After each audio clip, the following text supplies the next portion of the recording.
보통 역사적으로 위대한 업적을 이룬 사람들을 보면 그 뒤에 반드시 한 마음으로 헌신하며 도왔던 사람들이 있던 것을 보게 됩니다. 여러분, 후민정음은 누가 만들었죠? 이렇게 물으면 세종대왕이 만들었다, 이렇게 이야기를 합니다. 틀린 말은 아닐 겁니다. 그러나 세종대왕 혼자 만든 건 아니죠.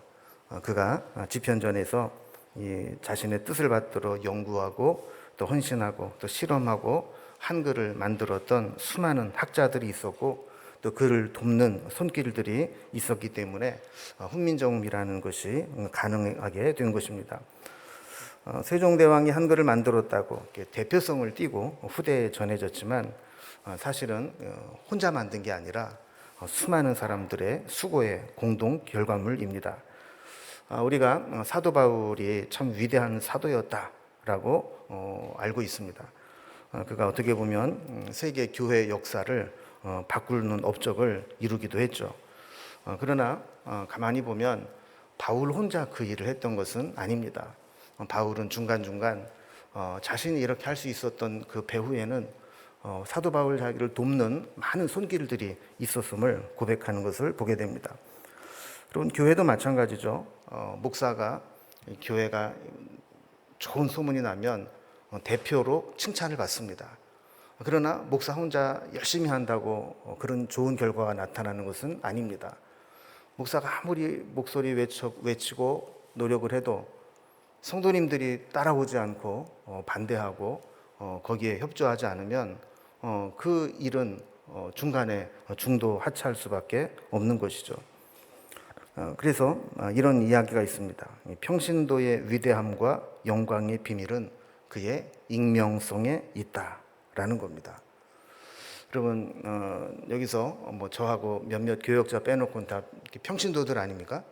여러분의 영광과 위대함이 어디 있다고요? 익명성에 있다. 여러분, 보통은 내가 뭔가 열심히 하고 헌신하고 수고하면 내 이름이 드러나고 싶은 마음이 있습니다. 그런데 진짜 위대함과 영광의 비밀은 익명성에 있다는 거예요. 여러분, 왜 그럴까요?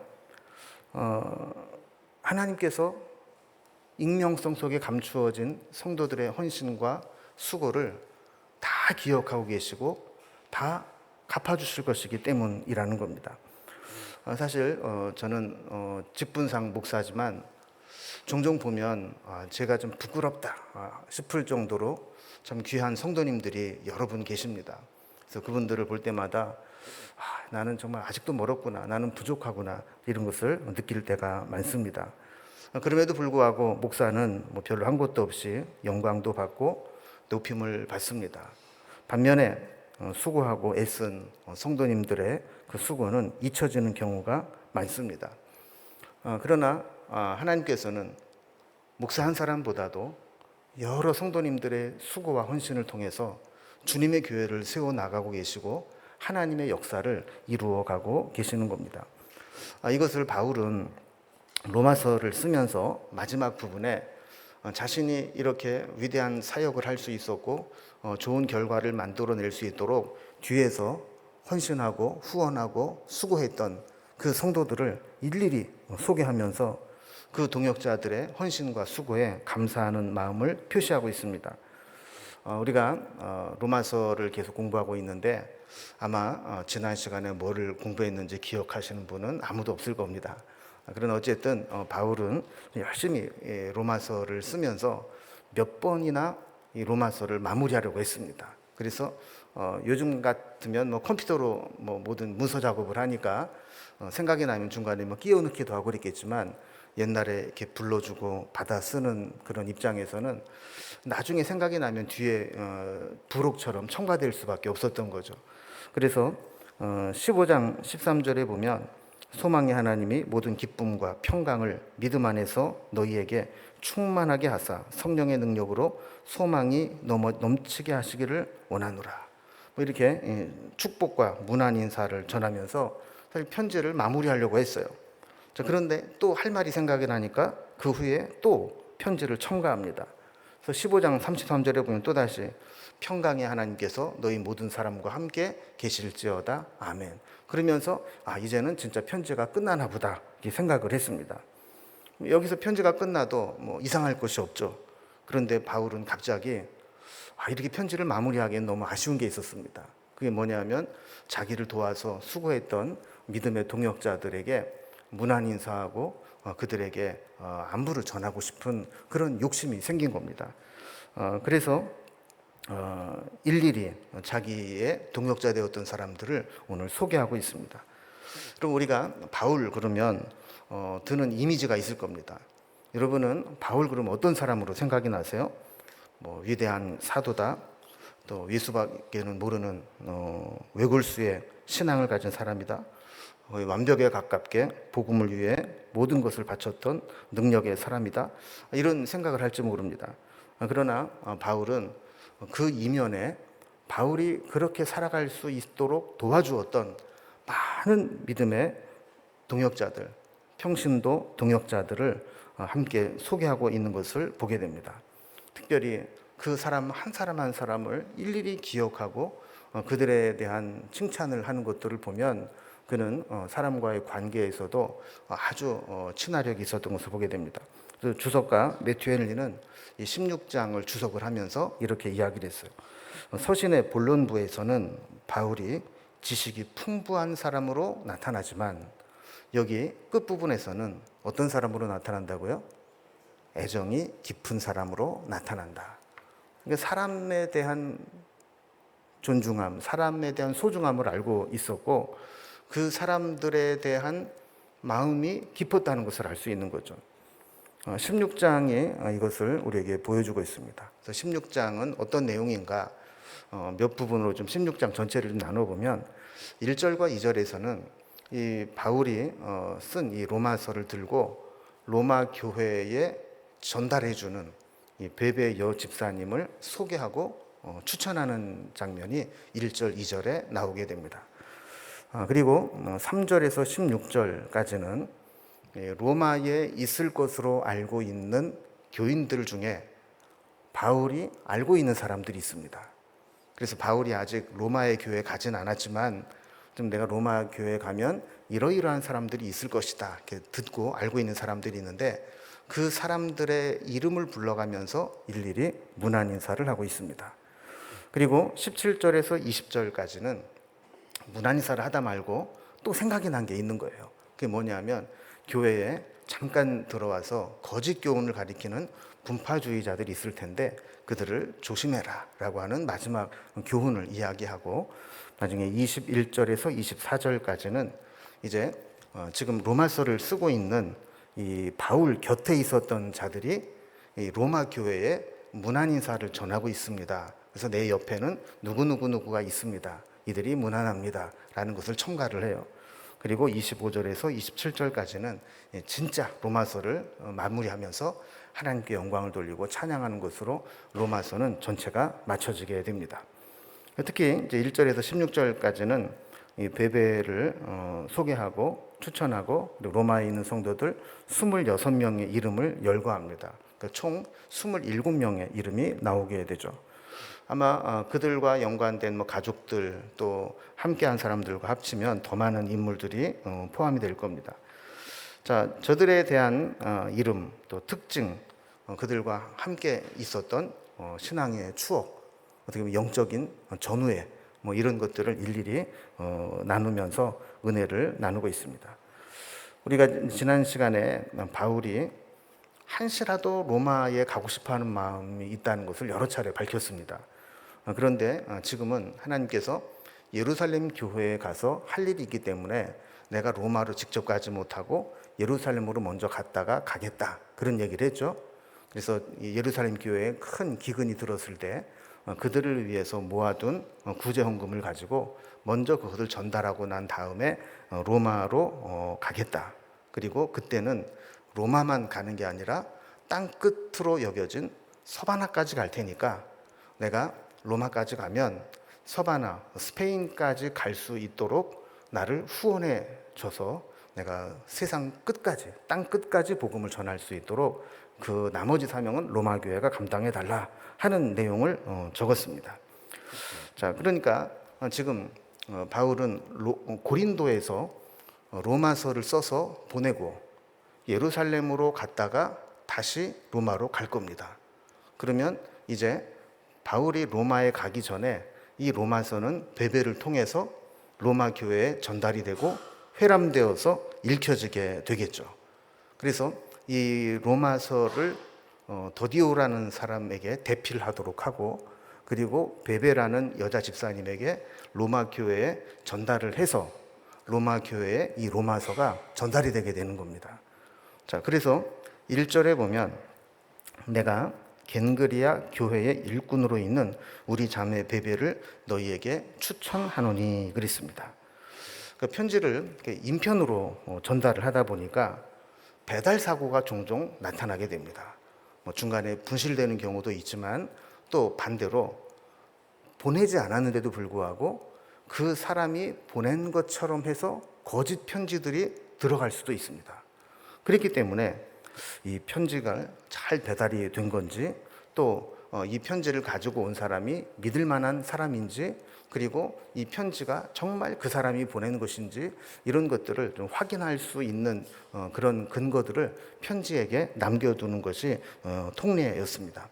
그래서 여기 보면 베베를 뭐라고 소개하느냐, 겐그리아 교회의 일꾼이다 그랬습니다. 이 겐그리아는 바울이 로마서를 기록하고 있는 고린도에서 남동쪽으로 약 10km 정도 떨어진 곳에 있는 항구 도시입니다. 여러분 혹시 그럴 리 없겠지만 그 사도행전 공부할 때 제가 고린도에 대해 설명을 드린 것 중에 고린도는 항구를 2개나 가지고 있는 도시였다라고 말씀드리는 것을 혹시 기억하세요? 그래서 고린도에 가면 뭐가 있냐면 운하가 있죠. 고린도 운하가. 그래서 이 펠로폰네소스 반도라고 하는 곳에 움푹 들어간 곳에 있는 도시가 고린도였어요. 그래서 한쪽으로 가면 지중해를 통해서 서유럽으로 가고, 한쪽으로 가면 아시아 쪽으로 갈 수 있는 그런 지형에 있는 곳이 고린도였습니다. 그럼 여기 고린도에서 특별히 이 동양으로 동양 쪽으로 갈 수 있도록 되어 있는 출항지가 어디냐면 겐그리아라고 하는 항구였어요. 그래서 이 겐그리아 항구는 사도행전 18장 18절에도 한 번 더 나오게 되는데, 바울이 이제 고린도에서 작별 인사를 하고 수리아 안디옥, 그러니까 안디옥이니까 지금 시리아 쪽이잖아요. 이스라엘 북쪽에. 그쪽으로 가려고 할 때, 아시아로 가려고 할 때 그들과 작별 인사하고 출발한 항구가 어디라고요? 무슨 그리아요? 예, 겐그리아라고요. 그래서 여기 한 가지 에피소드가 나오는데, 바울이 성경에 왜 그랬는지 이유는 기록하고 있지 않지만 뭔가 서원한 것이 있어서 거기서 머리를 깎았다. 그런 곳이 바로 겐그리아입니다.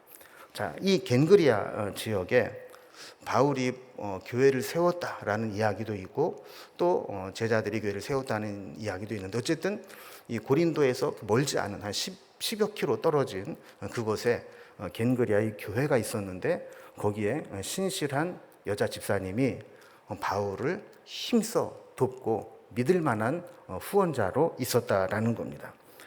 그래서 여기서 겐그리아의 일꾼인 자매 베베를 너희에게 추천한다 그랬어요. 이 추천한다라는 말의 원어적 의미는 보증한다, 이런 의미입니다. 이 편지를 가지고 가는 이 베베라는 여집사님이 있는데, 이 여집사님은 내가 보증하는 사람이야. 내가 믿고 맡겨서 이 편지를 가지고 가는 사람이야. 이렇게 보증한다라는 의미입니다. 베베 집사님이 이 로마서를 전달하기 위해서 일부러 로마에 갔는지, 아니면 뭔가 로마에 일이 있어서 가는 편에 로마서를 전달했는지는 성경에 나와 있지 않습니다.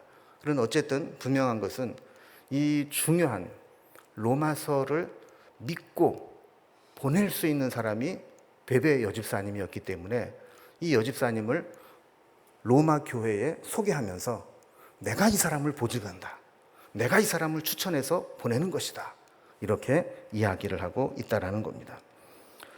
여러분, 사실 사람은 이력서만 가지고는 다 평가할 수 없습니다. 보통 이력서가 너무 화려하고 자기소개서가 너무 화려한 사람은 우리가 볼 때 괜히 좀 거부감을 갖게 되고 의심을 갖게 됩니다. 여러분, 예를 들어서 여러분이 어떤 직원을 한 명 써야 돼요. 그런데 그 직원이 이력서를 가지고 왔는데 이력이 너무너무 화려한 거예요. 그러면 야, 정말 좋은 사람 왔구나, 이 사람 꼭 써야지, 이런 마음이 듭니까? 아니면 아니, 이렇게 훌륭한 사람이 왜 내 밑에서 일하려고 그러지? 의심이 생깁니까? 두 가지 마음이 다 있을 거예요. 그죠? 또 반대로 이력서에 아무것도 없어요. 이 사람이 어떤 사람인지 알 만한 근거가 없어요. 그러면 또 그 사람에 대한 신뢰를 할 수 없습니다. 그런데 만약에 내가 정말 믿을 만한 사람이, 그 사람이 보증을 해주는 거예요. 내가 그 사람 보증할게.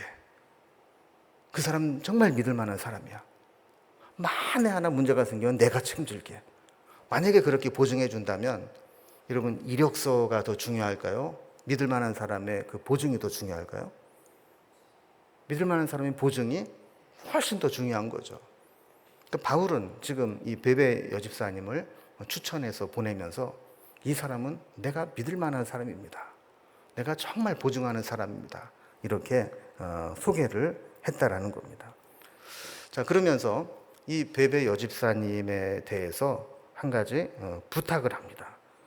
그 부탁이 뭐냐면 이 베베에 대해서 이렇게 소개를 하는데 2절 뒷부분에 보면 이는 그가 여러 사람과 나의 보호자가 되었습니다. 그랬습니다.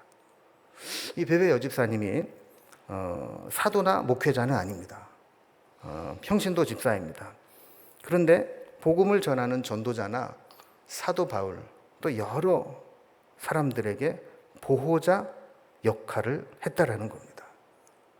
당시 이 사회적인 활동이 제한되어 있었던 그 시대에 이 여러 사람의 보호자가 되었다라고 하는 것은 아마 적지 않게 좀 재산을 가지고 있었고 또 사회적으로도 좀 성공한 사람이라 이렇게 볼 수 있습니다.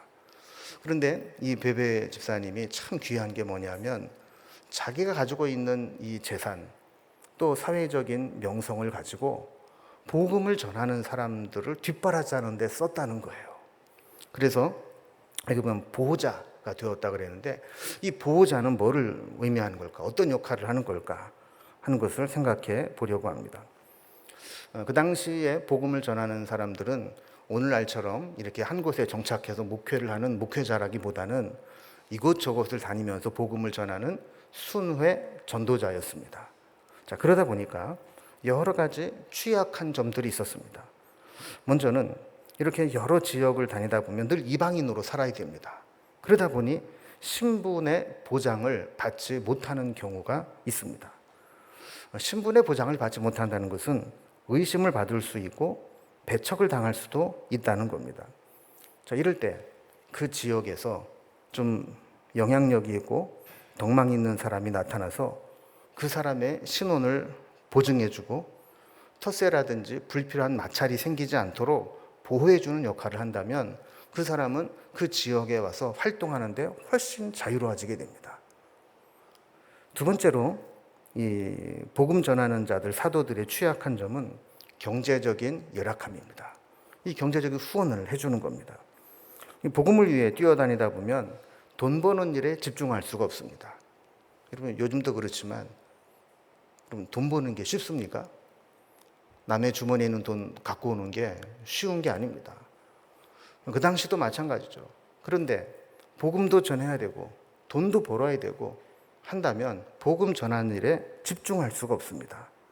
사도 바울도 때로는 자비량으로 복음을 전하려고 했지만 그 일의 한계를 느꼈기 때문에 후원을 받아서 생활을 했습니다.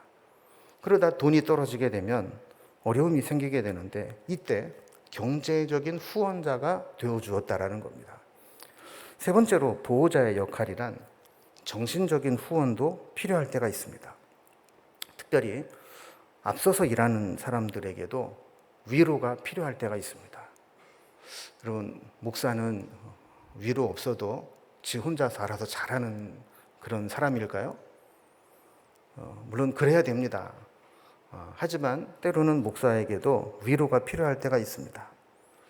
또 목회자의 목회 철학에 공감해 주는 사람, 또 목회자가 어떤 사역을 하려고 할 때 힘써 따라와 주는 사람, 때로 힘든 일을 만날 때 위로해 주는 사람이 있어야 됩니다.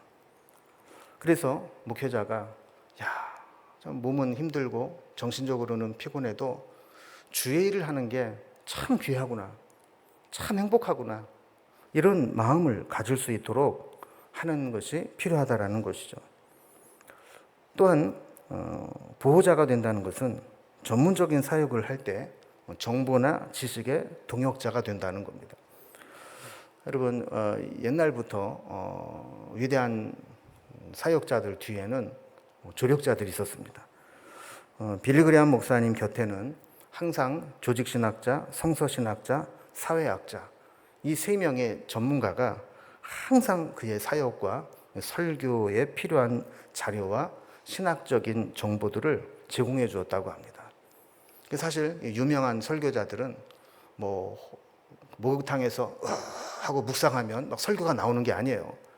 열심히 공부하고 자료도 찾고 해야 되는데 혼자서 그 일을 다 못하니까, 그래서 주변에서 동역자들이 그 자료를 찾아주고 함께 설교를 작성해주는 그런 일들을 하는 경우가 있는 겁니다.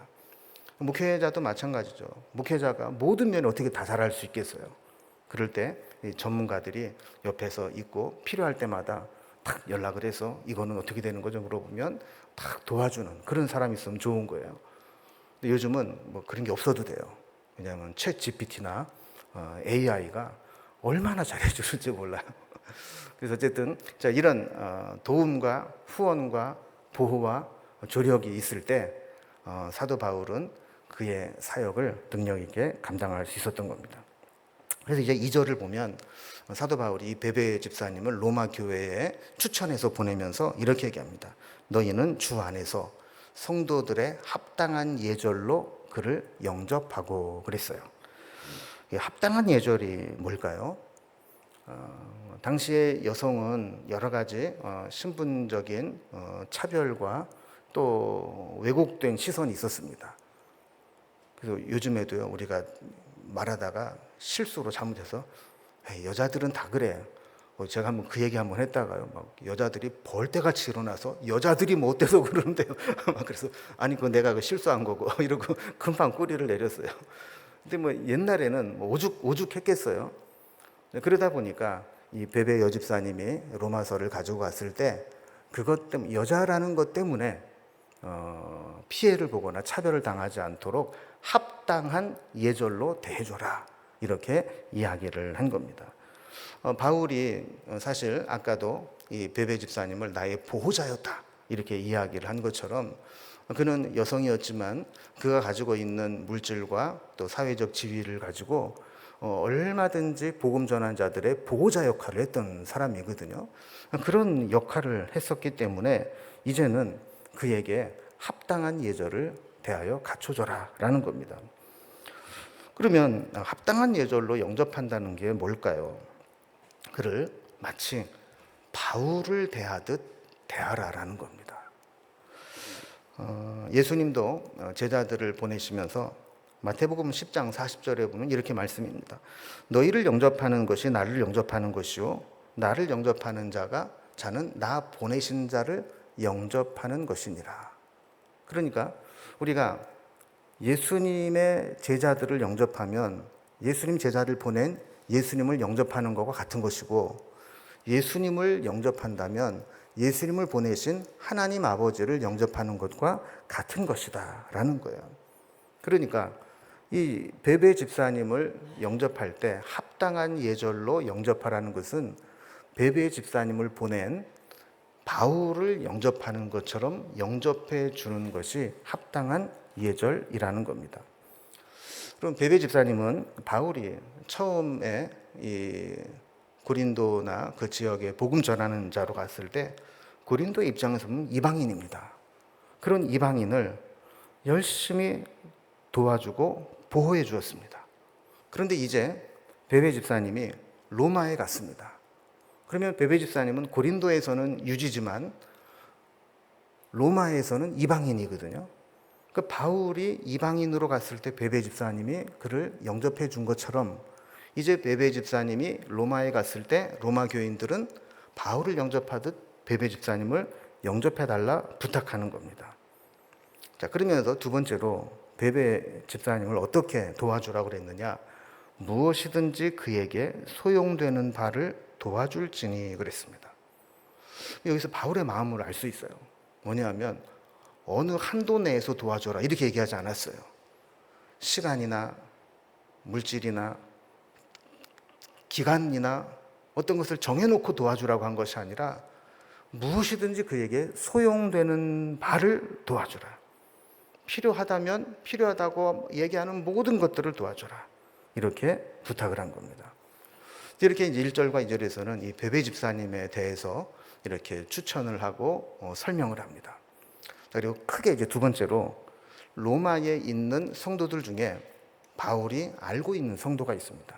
그들을 26명의 이름을 열거하면서 소개하는데 오늘은 시간이 없어서 두 사람만 살펴봅니다. 이 두 사람은 이제 부부입니다.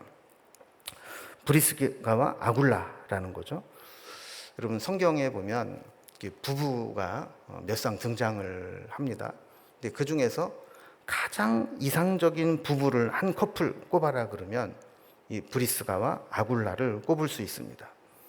이들은 한 마음으로 주님을 섬기고 주의 일에 헌신하며 즐거워했던 부부입니다.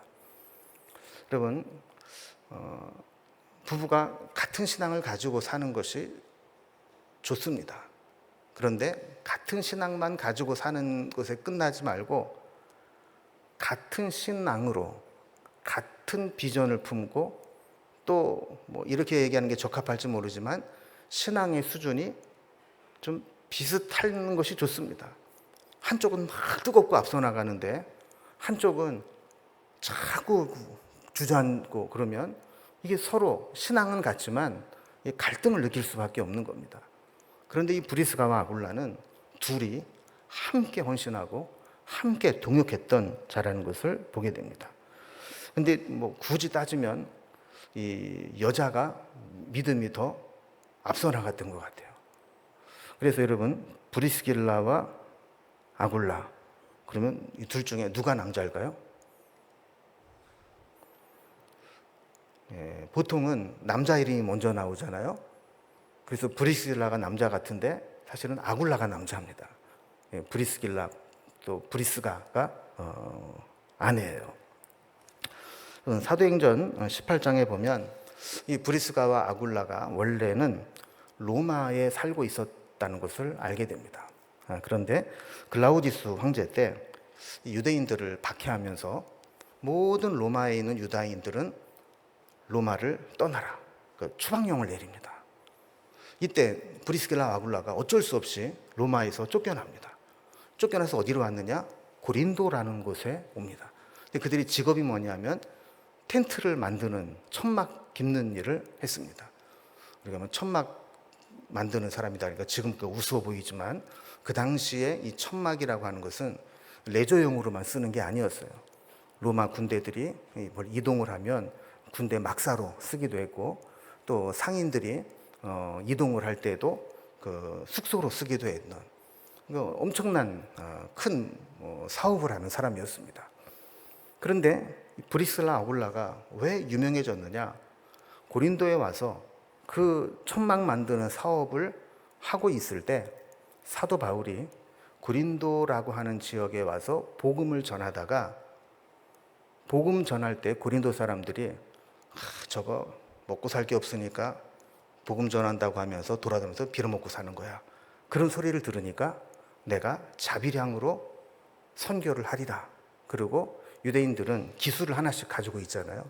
천막 깁는 일을 배워서 기술을 가지고 있었는데 그거를 찾아가서 사장님인 아굴라와 브리스길라 사장님 밑에 가서 아르바이트를 하다가 만나게 됩니다. 그런데 보통은 사장님이 사원에게 막 말을 하고 영향력을 끼치는데 사도 바울은 일할 때는 사장님과 사원이었지만 일만 끝나면 사장님에게 자기가 만난 예수님을 전했습니다. 그러다 보니까 브리스라와 아굴라는 이 천막 깁는 일에서 돈을 벌기 위해 로마에 갔다가 쫓겨나서 고린도 교회도 왔는데, 여기 보니까 웬 청년이 이제 나이가 들었는지는 모르겠지만 이 사람 하나가 와가지고 눈에서 불이 이글이글 거리면서 그가 만난 예수님을 전하고 복음을 전하고 하나님 나라에 대해서 선포하는데, 이게 예사롭지 않은 겁니다.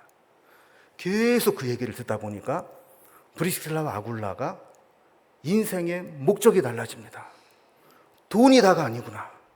여기 이 사람을 보니까 생명이 있고 복음이 있고 하나님 나라가 있구나. 그래서 그 인생이 완전히 바뀌게 됩니다. 그래서 브리스라와 아굴라는 바울의 동역자가 되고 바울을 돕는 후원자가 되는 것이죠. 자, 이렇게 고린도에서 바울이 복음을 전하다가 아르바이트로 아굴라와 브리스길라의 사업장에 들어가서 사장님을 변화시켰는데, 아까 제가 설명을 드렸죠. 그리고 나서 바울은 어디로 갔다고요? 무슨 루살렘으로 갔어요? 예루살렘으로 갔어요. 그리고 다시 로마로 가겠다고 그랬어요. 그때 브리스길라와 아굴라는 어디로 간 겁니까? 이 유대인 추방령이 끝이 나게 되자 다시 짐을 싸서 옛날 사업장인 로마로 들어가게 된 거예요. 이 사람들이 로마에 있는 교회에 신실한 성도가 되지 않았겠습니까? 그러니까 이 로마서를 쓸 때쯤에 이 바울은 이 편지가 들어갈 때쯤 되면 브리스길라와 아굴라가 로마의 교회에서 충성하고 있겠구나 라는 것을 알고 이 첫 번째 문안의 대상으로 브리스길라와 아굴라를 이야기를 한 겁니다. 4절에 보면 브리스길라와 아굴라 부부에 대해서 이렇게 이야기를 합니다. 그들은 내 목숨을 위하여 자기들의 목까지도 내놓았나니 나뿐 아니라 이방인의 모든 교회도 그들에게 감사하느니라 그랬어요. 그리고 브리스길라와 아굴라가 어느 정도로 바울을 도왔다고요? 바울의 목숨을 위해서 그들의 목까지 내어놓았다는 거예요. 여러분, 이 정도로 헌신하고 동역했다라는 겁니다. 이 본문 읽을 때마다 여러분들에게 이런 걸 묻고 싶은 거예요. 여러분은 저를 위해서 목은 고사하고 뭘 내놓을 수 있습니까? 라고 물어보고 싶지만 대답을 하는 순간 피차 시험에 들기 때문에 물어보지는 않아요. 근데 한 가지 중요한 게 있습니다. 그럼 브리스길라와 아굴라가 왜 바울을 위해서 자기의 목까지 내놓을 수 있는 사람이라고 바울이 확신했을까요? 그거는 바울이 자기의 사사로운 욕심을 위해 살지 않고 바울 자신이 복음을 위해, 주님을 위해 목숨을 내놓고 사역하고 있음을 알았기 때문입니다. 그러니까 인간적으로 바울이 좋아서 끈끈한 정이 생겨서가 아니라 바울이 가지고 있는 복음, 바울이 살아가는 인생, 그가 헌신한 하나님의 나라, 이것을 보니까 내가 바울을 위해서 내 목이라도 내놓고 함께 동역하면 그것이 하나님을 위한 것이고 복음을 위한 것이라는 확신이 있었기 때문에 가능했던 일입니다. 그럼 여기에 바울의 위대함이 있는 겁니다. 여러분, 갈라디아서 4장 15절에 보면 바울은 갈라디아 교인들에게 이렇게 이야기를 합니다. 저희는 눈이라도 빼어줄 정도로 나를 사랑했노라. 그러니까 갈라디아 교인들은, 그럼 바울이 가지고 있었던 육체의 가시 중 하나가 안질 아니에요?